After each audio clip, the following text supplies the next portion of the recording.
115 বছর 10 মাস আর 11 দিন পরে আবারও রেকর্ডের পাতায় নাড়া দিলেন নাজমুল হোসেন শান্ত।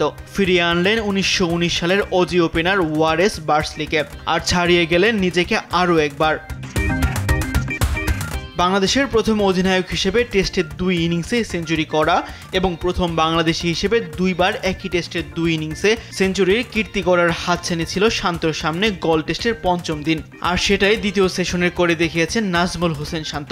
বাংলাদেশের প্রথম ব্যাটার হিসেবে দ্বিতীয়বার করে দেখালেন 2 ইনিংসে জোড়া সেঞ্চুরি, আর টাইগার অধিনায়ক হিসেবে প্রথম ব্যাটার হিসেবে করলেন এক টেস্টে জোড়া সেঞ্চুরি।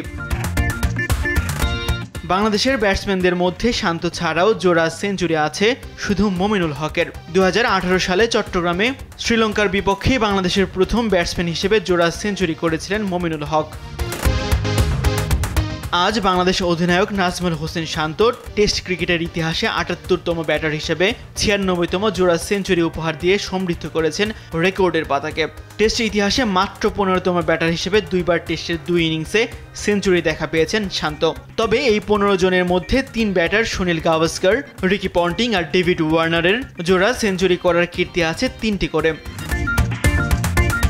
একই সাথে বাংলাদেশের প্রথম অধিনায়ক হিসেবে টেস্টের 2 ইনিংসে সেঞ্চুরি দেখা পেলেও টেস্ট দলের 16তম অধিনায়ক হিসেবে নিজের নামটা সেই বইয়ে তুলেছেন শান্ত।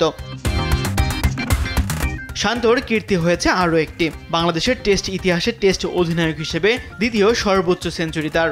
নিজে অধিনায়ক থাকা অবস্থায় এটি তার 3য় সেঞ্চুরি। সবচেয়ে বেশি 4 সেঞ্চুরি আছে মুশফিকুর রহিমের। মুমিনুল হক, মোহাম্মদ আশরাফুল আর হাবিবুল বাশারের ছিল 2টি করে সেঞ্চুরি। তাসবিহ শরণ, স্পোর্টস ডেস্ক, দেশ টিভি।